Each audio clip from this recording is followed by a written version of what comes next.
Pues hace un tiempo que me tocó muy profundamente un tema, algo que escuchábamos con mi esposa, y pensé yo, eh, esto tengo que compartirlo.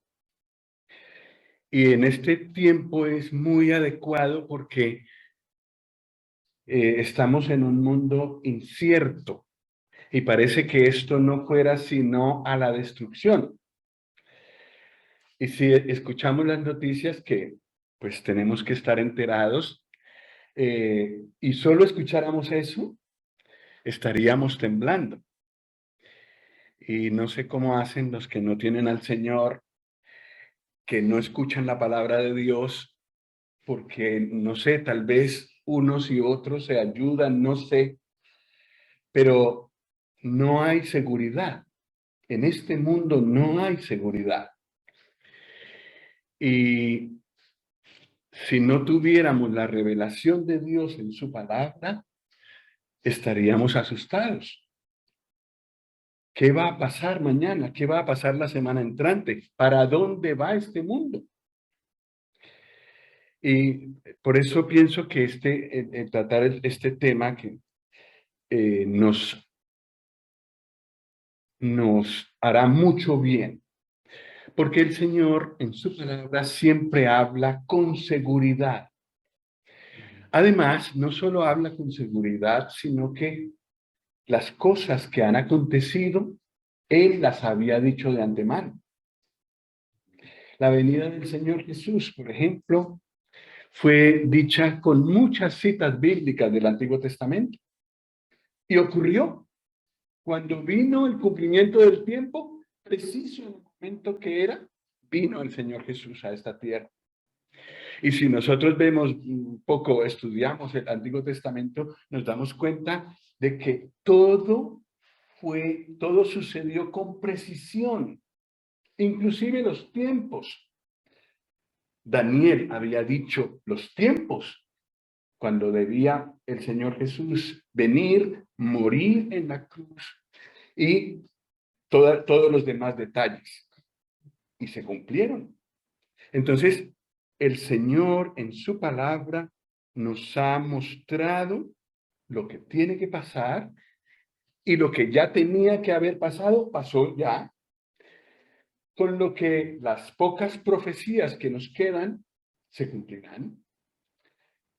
Y gracias al Señor que el final que Él ha dicho en su palabra que ocurrirá en esta tierra no es la destrucción. Y la Biblia nos habla, en el Nuevo Testamento nos habla de misterios. Y es lo que me gustaría compartir en esta hora, misterios. ¿Qué es un misterio? Es algo de lo que vemos una sombra, como una seña, pero no vemos el contenido. Y así la palabra misterio en el Nuevo Testamento. Vamos a leer en 1 Corintios 2, 1 Corintios capítulo 2.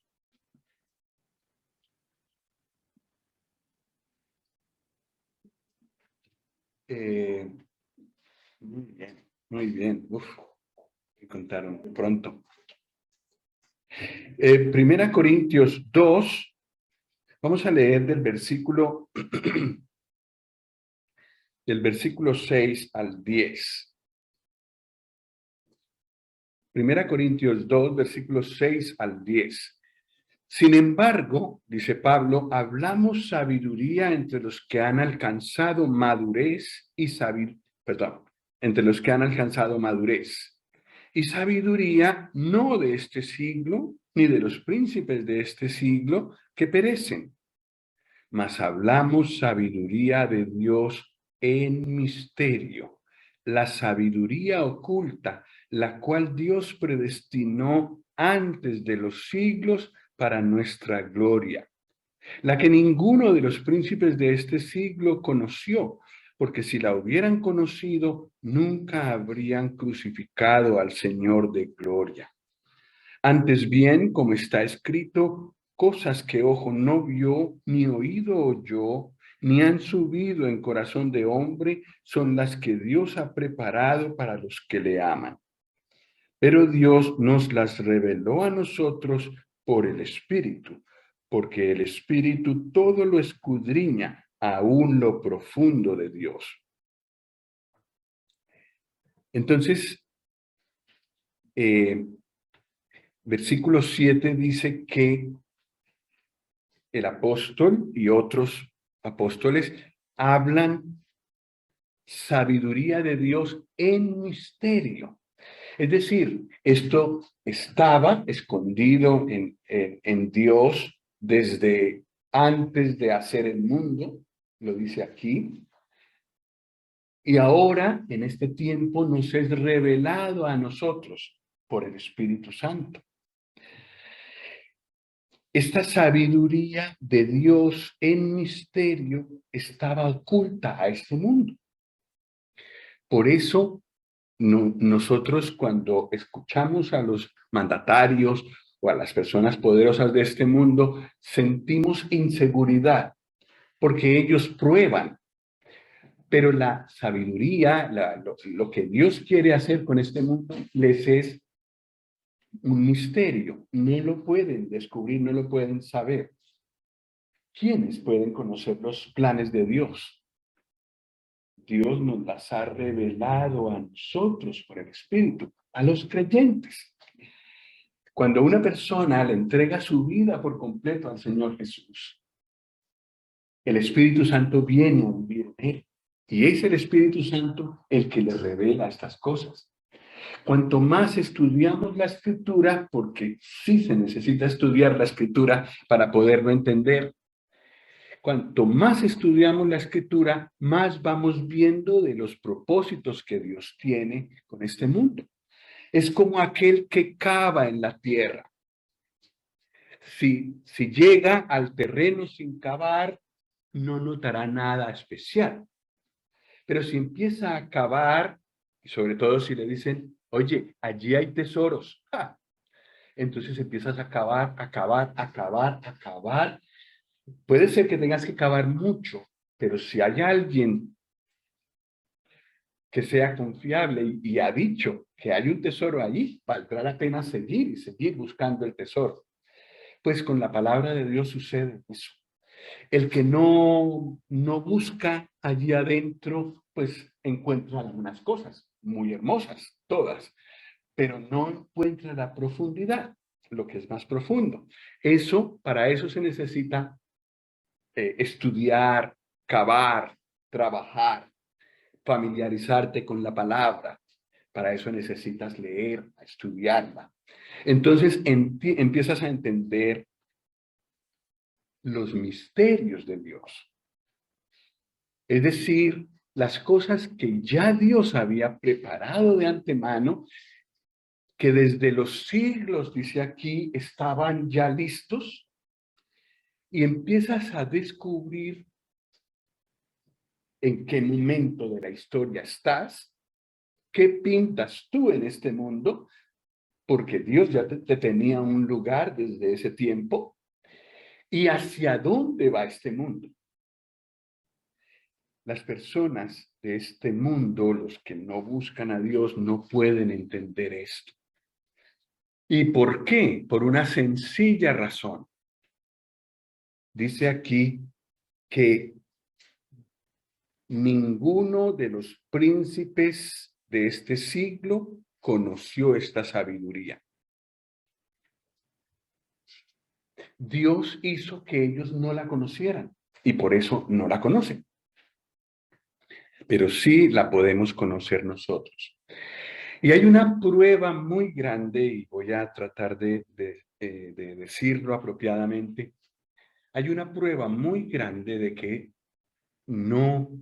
los grandes de este mundo, ni los del tiempo del Señor, ni los de ahora, pudieron tener acceso a ese misterio. La crucifixión del Señor Jesús. Y ¿Por qué? Dice aquí que si en el versículo 8 dice, la que ninguno, la sabiduría en misterio, la que ninguno de los príncipes de este siglo conoció. Porque si la hubieran conocido, ¿qué hubiera pasado? Nunca habrían crucificado al Señor de gloria. Este versículo me ha dado tan fuerte en el corazón. Como parte de los propósitos de Dios, desde antes de hacer este mundo, estaba que el Señor Jesús fuera a la cruz.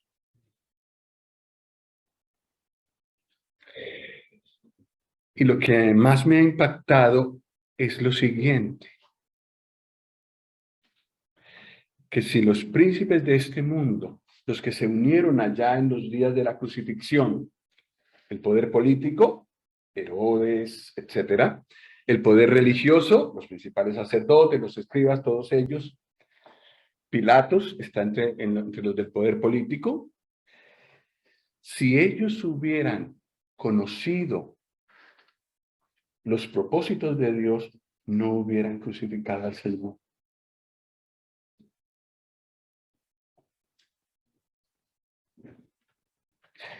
El Señor hizo que no conocieran sus propósitos. Dios lo hizo conscientemente. Para que el Señor Jesús sí fuera a la cruz. Nosotros necesitábamos que el Señor Jesús fuera a la cruz. Y el porvenir de este mundo necesitaba que el Señor Jesús fuera a la cruz. Y entonces Dios retuvo ese conocimiento de los príncipes de este mundo para que el Señor Jesús sí fuera a la cruz. Y lo que a mí me impresionó mucho y me hizo derramar lágrimas fue que Dios hubiera podido evitar la muerte del Señor Jesús. Y no lo hizo por nosotros, porque no hubiéramos tenido manera de ser salvos sin el sacrificio de Él. ¿Quién hubiera pagado por nuestros pecados? ¿Quién hubiera derramado su sangre para comprarnos si estábamos esclavos del pecado? Se necesitaba la obra del Señor Jesús. Entonces Dios de tal manera amó al mundo, nos amó a nosotros, que dio a su Hijo. No lo libró de la muerte para que Él pudiera morir en nuestro lugar. Y el Señor Jesús fue a la cruz.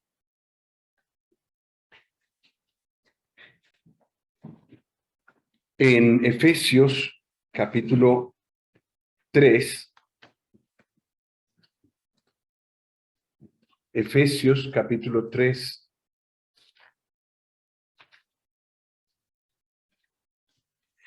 Efesios está un poco después de 1 Corintios, aunque yo veo que aquí hay muchos expertos en encontrar, me alegro mucho. Efesios 3, versículo 1. Por esta causa yo, Pablo, prisionero de Cristo Jesús, por vosotros los gentiles, si es que habéis oído de la administración de la gracia de Dios que me fue dada para con vosotros, que por revelación me fue declarado el misterio, como antes lo he escrito brevemente, leyendo lo cual podéis entender cuál sea mi conocimiento en el misterio de Cristo. Misterio que en otras generaciones no se dio a conocer a los hijos de los hombres, como ahora es revelado a sus santos apóstoles y profetas por el Espíritu. ¿Cuál es ese misterio? Versículo 6. Que los gentiles, es decir, los no judíos, son coherederos y miembros del mismo cuerpo y copartícipes de la promesa en Cristo Jesús por medio del Evangelio, del cual yo fui hecho ministro por el don de la gracia de Dios que me ha sido dada según la operación de su poder. Aquí hay un misterio que en el Antiguo Testamento se puede ver, pero muy, muy levemente. Y es que en el corazón de Dios, aun cuando apartó a una familia de esta tierra, un pueblo, el pueblo de Israel, aun cuando estaba apartando ese pueblo, pensó en los demás pueblos. Es más, llamó a ese pueblo especial con el fin de que ese pueblo lo diera a conocer a los demás pueblos. No lo hicieron, no lo hicieron. Pero el propósito de Dios era ese: sacar un pueblo como una nación escogida aparte, mostrarles su palabra, sus pensamientos, sus bondades, su poder, sus portentos y todo su amor, toda su gracia, toda su misericordia, mostrársela bien a un pueblo, con el fin de que ese pueblo, por experiencia, pudiera anunciar a los otros pueblos el gran Dios que creó todas las cosas. Lamentablemente ese pueblo no lo hizo. Pero hubieran podido venir muchas naciones delante de Dios, conociendo al Dios verdadero y adorándolo solo a Él. Y dejar los ídolos, porque cada pueblo se hizo los suyos, dejar los ídolos y buscar al Dios vivo y verdadero y a Él adorar. Lamentablemente, porque ese pueblo que Dios escogió no fue fiel, eso no ocurrió. Sin embargo, en las escrituras del Antiguo Testamento muchas veces se nombran a los gentiles. Muchas veces. Es más, a algunos gentiles que querían, que se daban cuenta de que había judíos por allí, porque muchos fueron dispersos, muchos se juntaron a ellos para buscar al único Dios, pero eran pocos. Sin embargo, en todo el Antiguo Testamento hay menciones, hay trazas de que el Señor tenía su pensamiento también puesto en los gentiles. Entonces el siervo que debía, el pueblo siervo, digamos, de Dios, que debía hablar de él y presentarle a los gentiles, a todas las naciones, era Israel, pero no lo hizo. Entonces Dios levantó otro siervo, el Señor Jesús. Y él vino, y él sí anunció, dio a conocer al Dios verdadero. Y después de que él murió, fue sepultado, resucitó y subió a la gloria, envió al Espíritu Santo, y por medio del Espíritu Santo recorrieron los apóstoles el mundo mostrando al Dios verdadero y la salvación que vino a través del Señor Jesucristo. Y entonces empezó a haber iglesias también en las naciones, fuera de Israel. Y se multiplicaron tanto que llegaron a ser más numerosas que las que había en la tierra de Israel. El siervo perfecto, el Señor Jesús, sí dio el testimonio que Israel no dio. Pero entonces ahora, a través de Pablo, Dios pudo mostrar con claridad que en su corazón estaba el traer tanto judíos como gentiles y juntarlos en un solo cuerpo. La iglesia. La iglesia está formada tanto por judíos como por gentiles. Aún ahora hay judíos en varios lugares del mundo que han recibido a Jesús como su Salvador y ellos son parte de la iglesia. Y nosotros, los que no somos judíos, también. Pero esto era un misterio. Y el apóstol Pablo lo dice aquí, Ese misterio no se había dado a conocer en otras generaciones. Pero ¿en qué consiste ese misterio? Que los gentiles son coherederos y miembros del mismo cuerpo y copartícipes de la promesa en Cristo Jesús por medio del Evangelio. Un misterio. Y ahora ese misterio se despejó. ¿Para quién? Para el que tiene la palabra de Dios. El hecho de que la iglesia haya sido formada de judíos y de gentiles ya estaba en el pensamiento de Dios desde antes de crear el mundo. Y cuando el Señor Jesús vino, eso se pudo realizar. Y el apóstol Pablo lo pudo despejar, lo pudo explicar. Y lo escribió en esta epístola y en otras. En el capítulo 1, en el capítulo 1 de Efesios, esta misma epístola donde estamos, en el versículo 10,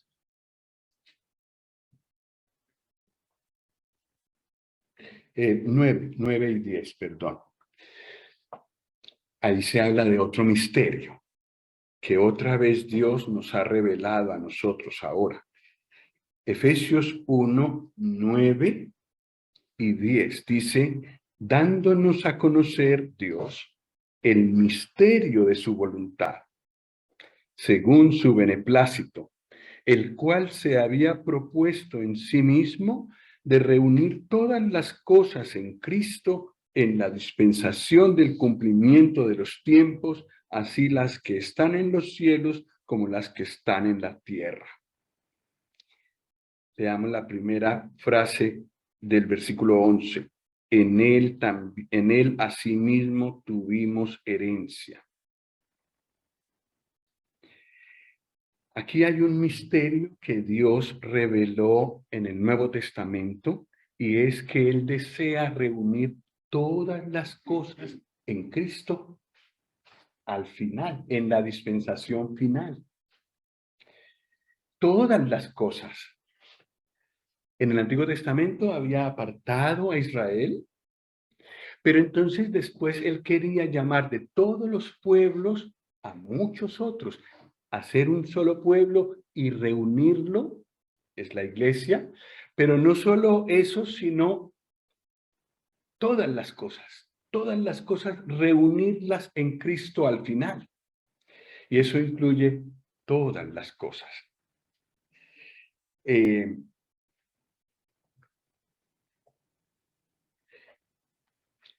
Entonces, hablábamos de que en este mundo, de que no sabemos para dónde va este mundo. Si miramos las noticias nada más, nos damos cuenta de que estamos perdidos. O sea, no nos dan ninguna seguridad los que nos hablan, los que lideran.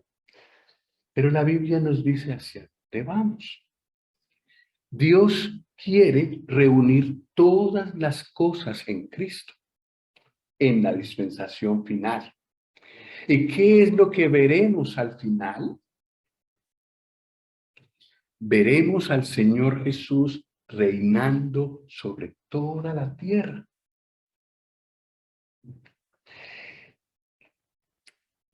Pero recordemos lo que vimos antes. Junto con Él estará su iglesia.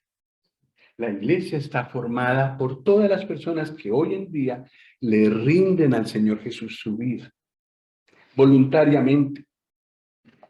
En el tiempo en el que el Señor Jesús reinará sobre esta tierra, será obligatorio. Sí o sí. ¿Lo confiesas como Señor? Sí o sí. ¿Y doblas tu rodilla delante de Él? Sí o sí. Pero en este tiempo todavía uno puede elegir. Yo le entrego mi vida al Señor. Quiero voluntariamente entregarle mi vida al Señor y pedirle a Él que limpie mi corazón, que limpie mis pecados, que me dé la salvación. Y el que lo hace así es añadido a la iglesia. Y por supuesto que la iglesia aparecerá en esa dispensación del cumplimiento de los tiempos al final. Es la esposa que reinará con el Señor Jesús. Y por eso es que aquí dice en el versículo 11 que nosotros, los creyentes, en Él tuvimos herencia. Los creyentes hemos sido asociados a Él para siempre. Formamos parte de su iglesia y Él reinará en esta tierra. Hacia allá va esta tierra. No va hacia la destrucción completa por el poder nuclear. No. Hay amenazas, hay el riesgo. Si alguien, el material está. Si alguien hiciera una locura, podría hacernos desaparecer en poco menos de 24 horas. Pero la Biblia nos muestra que eso no pasará. Sí que habrá juicios y probablemente será a través de ese poder nuclear, pero muy dosificado por Dios. Que solo ciertas cosas se puedan ver como castigo por la maldad que hay. Pero el Señor Jesús reinará sobre esta tierra. Luego sabemos que no será destruida, que no desaparecerá por el poder nuclear. Que aunque haya una tercera guerra mundial, como dicen, no desaparecerá esta tierra. ¿Cómo lo sabemos? La Escritura lo dice. Y lo que hasta ahora el Señor nos ha dicho y que ya tenía que cumplirse, que ya Él había anunciado, ya era el tiempo para que se cumplieran, se ha cumplido todo. Luego entonces todo lo que falta por cumplirse, así será. Y el Señor Jesús reinará sobre esta tierra. Reinará sobre esta tierra y esta tierra conocerá la paz. Conocerá la paz aún en la naturaleza. Conocerá la paz de una forma tal que el armamento que hay se convertirá en cosas para trabajar la tierra. ¿Se imaginan eso? Ahora lo que hay es crecimiento armamentístico. Los que antes estaban descuidados en su material militar, ahora se están armando porque se ven amenazados. Pero en el tiempo en que el Señor reine sobre esta tierra, en la dispensación del cumplimiento de los tiempos, ocurrirá al revés.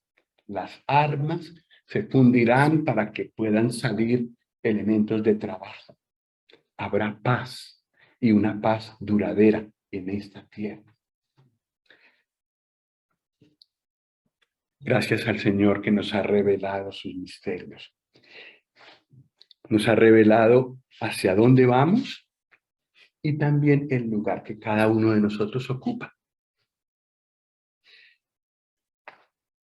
Si una persona hoy es 27 de marzo del 2022, le ha rendido ya su vida al Señor Jesús, ha pedido que Él venga a su corazón y lo limpie y lo salve,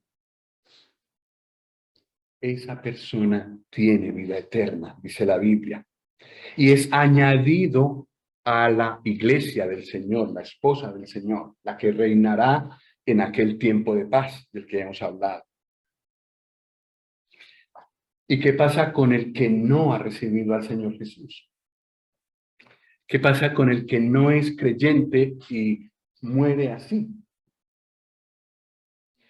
No estará presente en ese tiempo de paz, sino después. La Biblia dice que después todos los muertos, grandes, pequeños, importantes, poco importantes, todos estarán de pie delante del trono blanco y allí darán cuenta de sus hechos. Entonces, inclusive por la Escritura podemos saber el lugar que cada uno de nosotros tiene. El Señor nos ha revelado esto y lo podemos decir con seguridad. Bueno, en realidad Lo que he dicho se puede leer en la Escritura, es muy conocido para varios de nosotros, pero quizás ahora no tenemos tiempo para leer todas esas escrituras. Volvamos a nuestro tema de los misterios revelados de Dios, porque en el Nuevo Testamento esos misterios fueron revelados. Allí mismo en Efesios 5 hay otro misterio. Hemos visto dos, ahora vamos a ver un tercero.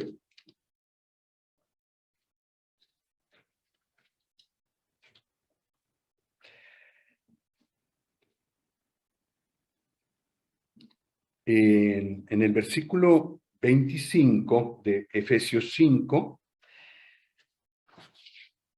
dice: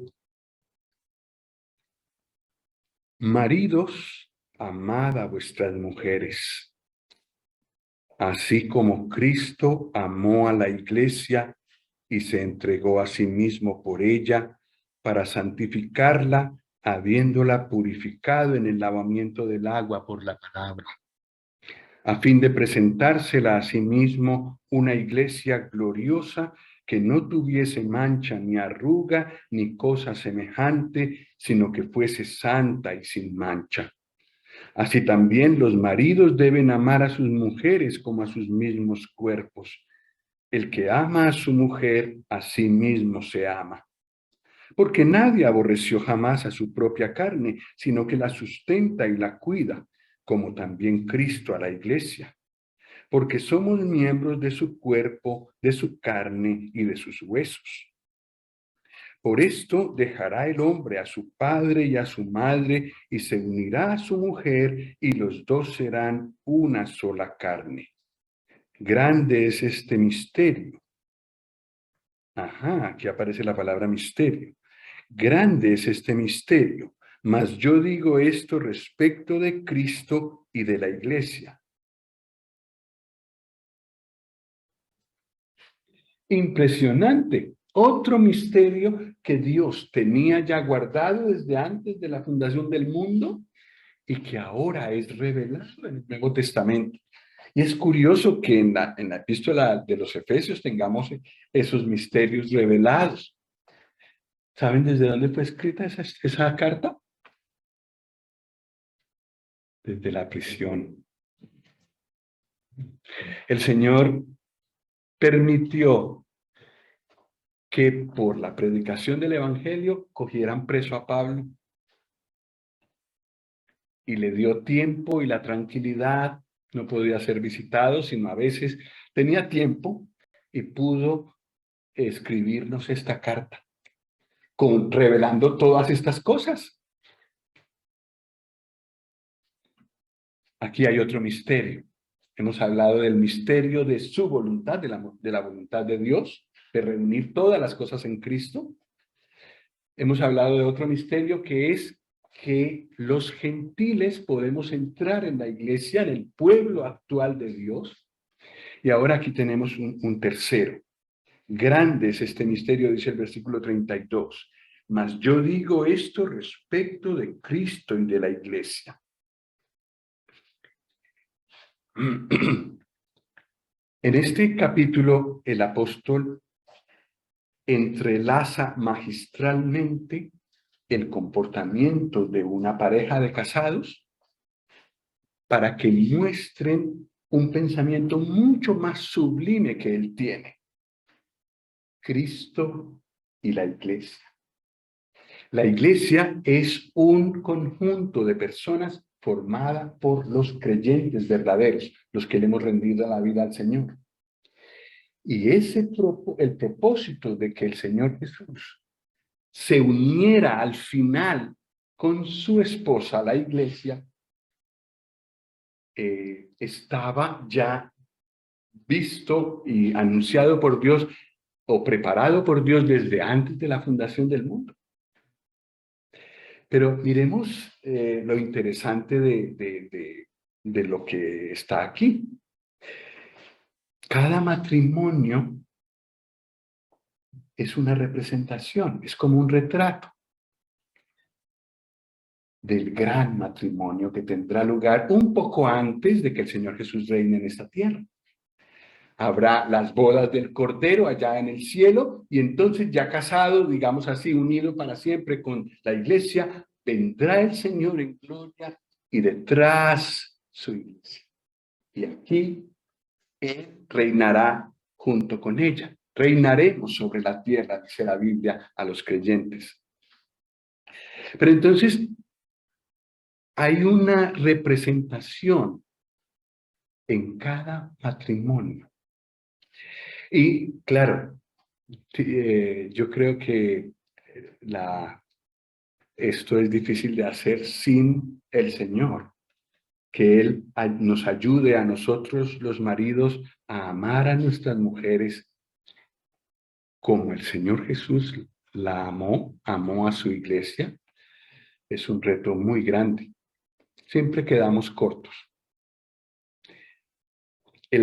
La actitud de ella de someterse, de sujetarse al Señor, de sujetarse a su marido, perdón, también es una representación de lo que el Señor Jesús hace con su iglesia.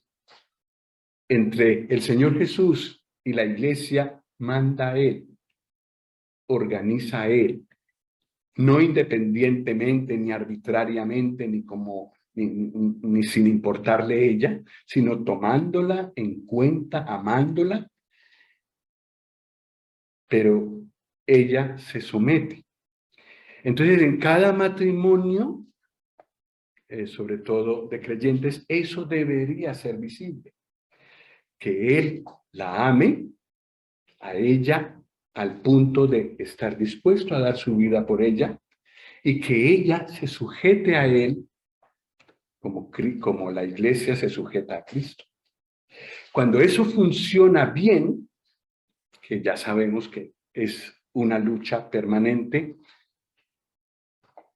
se ve andando o se ve funcionando la foto de un misterio muy grande, Cristo y su iglesia. Entonces, eso hace que los que somos casados entendamos que nuestro matrimonio no es solo estar bien nosotros o no es para nuestra felicidad solamente, sino para representar un cuadro que es muy glorioso delante de Dios, la unión entre Cristo y la iglesia.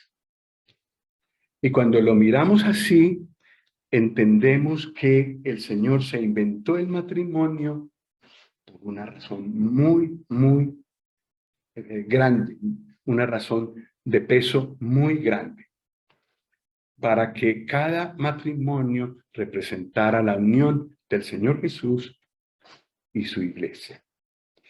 Y pues este mundo va para el otro lado.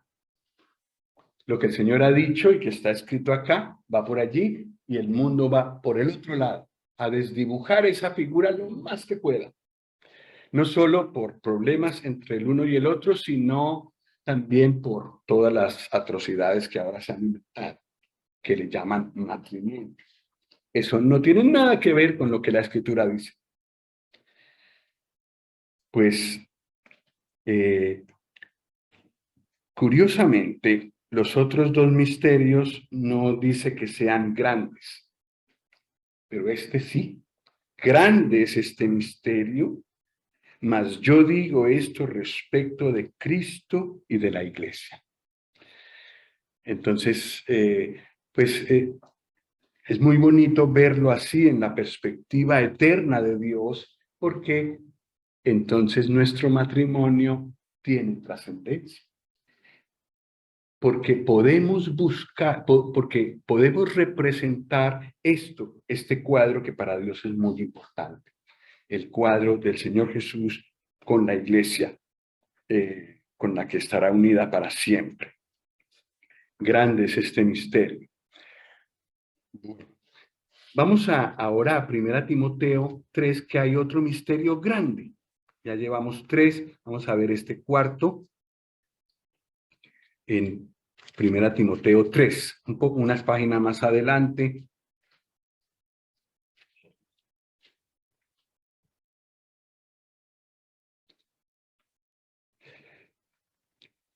Primera Timoteo 3, versículo 16. E indiscutiblemente grande es el misterio de la piedad. Dios fue manifestado en carne, justificado en el Espíritu, visto de los ángeles, predicado a los gentiles, creído en el mundo, recibido arriba en gloria. ¿De quién se está hablando aquí?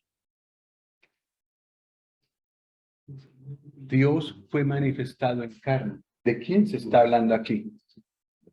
Del Señor Jesús. Y este es el cuarto misterio que estamos estudiando, ¿cierto? El primero tiene que ver con el Señor Jesús, ¿cierto? Nosotros, como gentiles, unidos a Él para siempre. El segundo misterio que vimos, el de reunir todas las cosas, es en Cristo.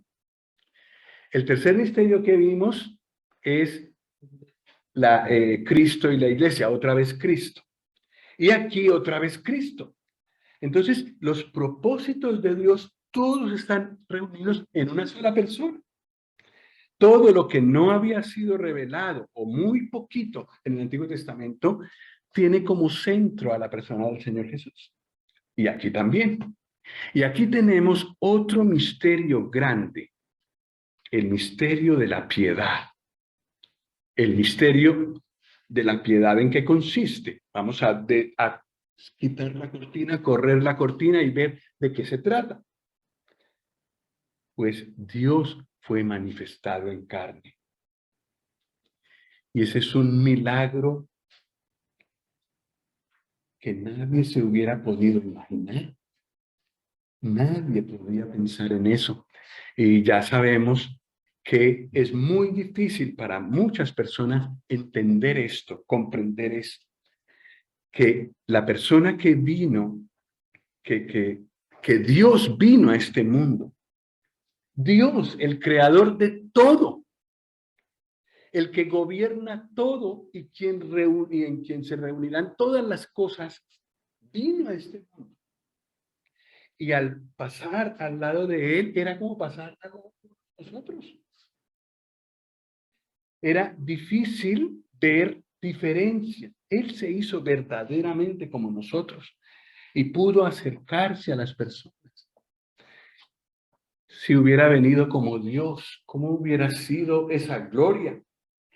Pero no, Él la escondió detrás de un cuerpo, de tal manera que el leproso, cuando el Señor se le acercó para sanarlo, no quedó ahí, petrificado con la gloria de Dios.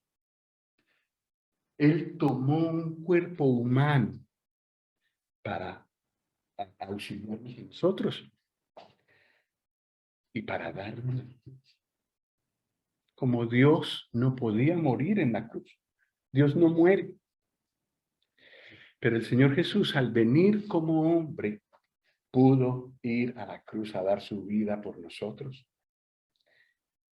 Sin Él no habría esperanza para nosotros ser salvos, ni que nuestros pecados fueran quitados, ni ese complejo de culpabilidad que llevamos. No había habido, no hubiera sido posible.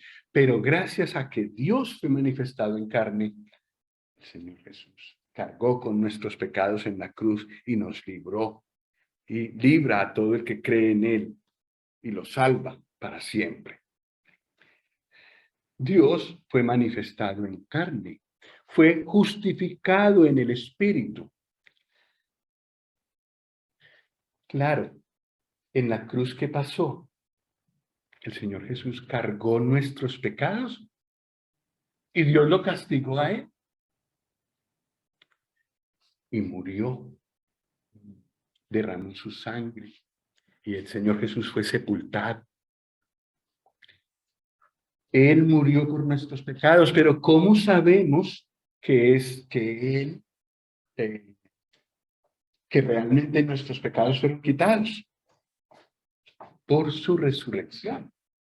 Entonces dice Romanos 1 que el Señor Jesús fue declarado Hijo de Dios con potestad, con autoridad, por la resurrección de Jesucristo de los muertos. Entonces, con la resurrección de Él, sabemos que los creyentes, los que hemos depositado nuestra fe en el Señor, tenemos justificación de nuestros pecados. Esos pecados han desaparecido, quedaron en la cruz y el Señor Jesús no está en la cruz. Él salió de allí y ahora no está más en la cruz. Él subió a la gloria y está sentado a la diestra del trono de Dios. Los pecados quedaron allá en la cruz. Pero Él fue justificado en el Espíritu. Él fue como mostrado, digamos, Dios lo mostró como aprobado y su obra como aprobada por medio de la resurrección del Señor. ¿Qué ocurrió por el Espíritu de Santidad? Dice Romanos 1. Dios fue manifestado en carne, justificado en el Espíritu, visto de los ángeles. Los ángeles que estuvieron presentes cuando el Señor Jesús nació. Y cuando el Señor Jesús fue a la tumba, fue sepultado, ¿qué fue lo que encontraron los que fueron a buscar la tumba del Señor? Ángeles. Lo vieron resucitar. Los creyentes, los que fueron allá a buscar, el cuerpo del Señor para poderlo ungir, encontraron que Él ya no estaba. Pero ¿quiénes vieron que el Señor Jesús resucitó? Los ángeles. Los ángeles, visto de los ángeles. ¿Qué sigue diciendo? Predicado a los gentiles el Señor. Predicado por todas las naciones hasta el día de hoy. Qué maravilla que muchos de los ucranianos que han tenido que salir de su país han sido acogidos por creyentes de esa nación de Ucrania y ahora les es predicado el evangelio a los que no lo conocen. Predicado a los gentiles en todas las naciones. Creído en el mundo. Y aquí tenemos una muestra. Varios de nosotros, quizá la mayoría, hemos rendido nuestra vida al Señor, creímos en Él. Este misterio de la piedad se está cumpliendo aquí mismo. Creído en el mundo. Y por último, recibido arriba en gloria. El Señor Jesús está ahora en la gloria, como hemos dicho. Pero no habíamos dicho que en la dispensación final Él reinará sobre esta tierra. Sí, Él vendrá en el momento determinado por Dios y con majestad y gloria vendrá para establecer su reino aquí en esta tierra. Y el que ha decidido entregarle la vida al Señor, vendrá con Él. El que le ha entregado la vida al Señor, ya no se puede separar. Y todo lo que le ocurra a Él, ya no se puede separar más de Él. En toda todo lo que Él hará, en toda la gloria que Él mostrará. Bueno, hay más misterios, pero vamos a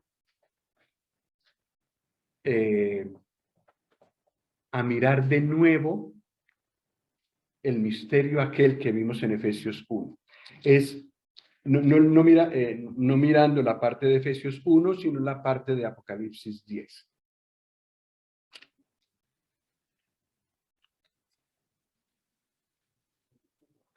Apocalipsis es el último libro de la Biblia, en el capítulo 10, versículo 7.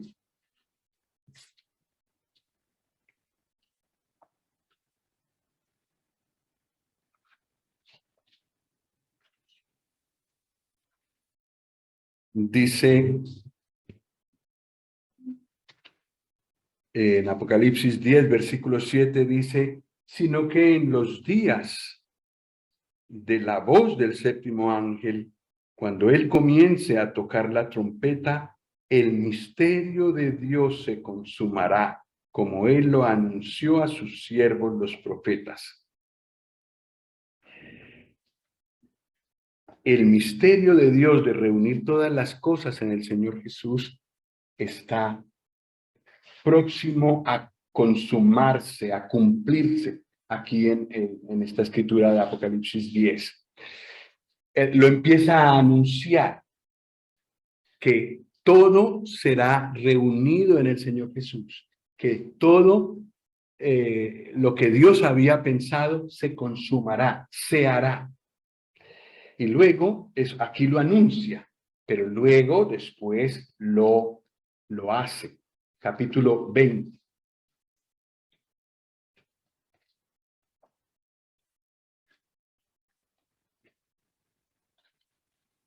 Capítulo 20, versículos 4 al 6. Y con esto terminamos. Y vi tronos y se sentaron sobre ellos los que recibieron facultad de juzgar. Y vi las almas de los decapitados por causa del testimonio de Jesús y por la palabra de Dios, los que no habían adorado a la bestia ni a su imagen y que no recibieron la marca en sus frentes ni en sus manos, y vivieron y reinaron con Cristo 1000 años. Pero los otros muertos no volvieron a vivir hasta que se cumplieron 1000 años. Esta es la primera resurrección. Bienaventurado y santo el que tiene parte en la primera resurrección. La segunda muerte no tiene potestad sobre estos, sino que serán sacerdotes de Dios y de Cristo y reinarán con él 1000 años. Hacia eso va este mundo. No importa todas las amenazas que haya, el Señor garantiza por su palabra que esta tierra irá hacia el gobierno único, centralizado, digamos así, en el Señor Jesús, con vara de hierro, con poder, con imposición. También seguramente Él mostrará su amor y su misericordia, porque eso es parte de Él. Pero este mundo conocerá una justicia perfecta, sin sobornos, sin injusticias, sin todas las cosas, toda la corrupción que hay en este momento. Y la tierra conocerá la paz.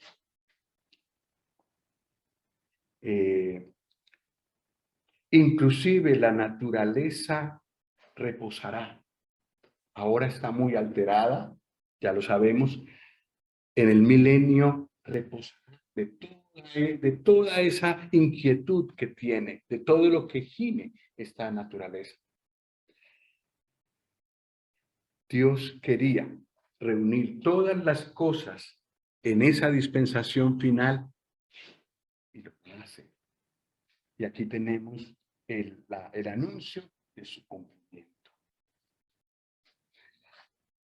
Bueno, ¿y qué de nosotros? ¿Esto para qué nos sirve? Primero, es otra invitación del Señor a que le entreguemos nuestra vida a Él si no lo hemos hecho. Porque si uno no le entrega la vida al Señor, lo único que tiene como destino es la perdición. Está en sus pecados, tiene que pagarlos uno por uno, tiene que presentarlos delante del trono de Dios uno por uno. No hay manera de salvarse así. Entonces, por eso es que el Señor nos ha dado su evangelio. ¿Y qué dice el evangelio? Que Dios entregó a su Hijo a la cruz para que todo el que crea en Él, el que le rinda su vida a Él, el que le entregue sus pecados, toda su vida a Él, tenga vida eterna y pueda estar con Él para siempre. Esa es una primera consecuencia de todo esto tan bonito que la Biblia anuncia. Pero la otra es para nosotros los creyentes. Varios de nosotros ya le hemos rendido nuestra vida al Señor. Ya sabemos que cuando Él venga, nos vamos con Él. Pero tenemos que vivir todavía en este mundo. Y nosotros aquí estamos muy tranquilos. Pero los hermanos que están reunidos en este momento en Ucrania no están tan tranquilos. ¿Qué es lo que les da paz?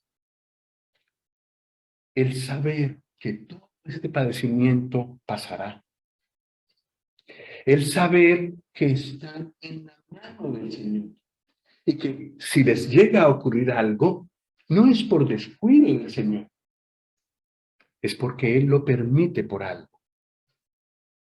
Entonces están seguros en la mano del Señor. Aunque hay toda la inquietud y se oye a lo lejos cosas, el Señor ha seguido sosteniendo a los suyos. Nosotros recibimos con mi esposa una circular de un creyente en Holanda que está más o menos al día. Le van diciendo a los creyentes en Ucrania más o menos lo que ocurre allí. Y hasta la última que nos ha llegado, se ve que los creyentes siguen reuniéndose ahí, aunque les toque en búnkers o en sitios escondidos. Buscan dónde hacerlo. Encuentran paz en el Señor.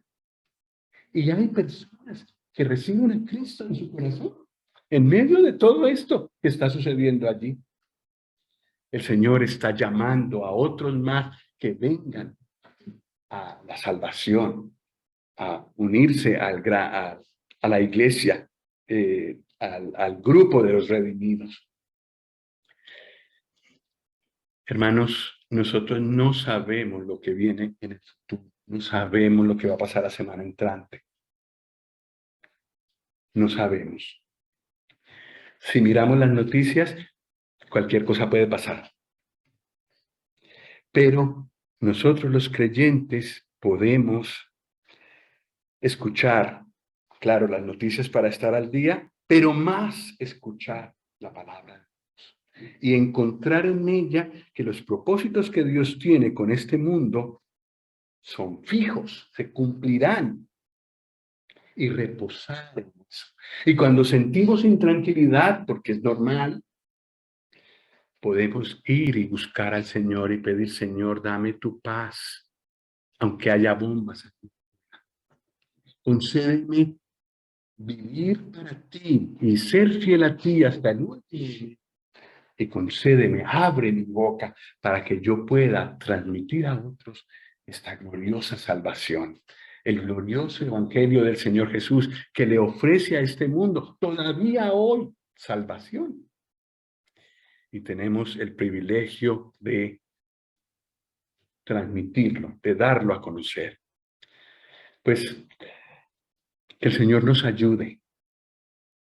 Yo creo que cuando pensé en este tema y en el bien que me hizo a mí, pensé yo, esto es un mensaje que necesitamos ahora, en medio de esta inquietud.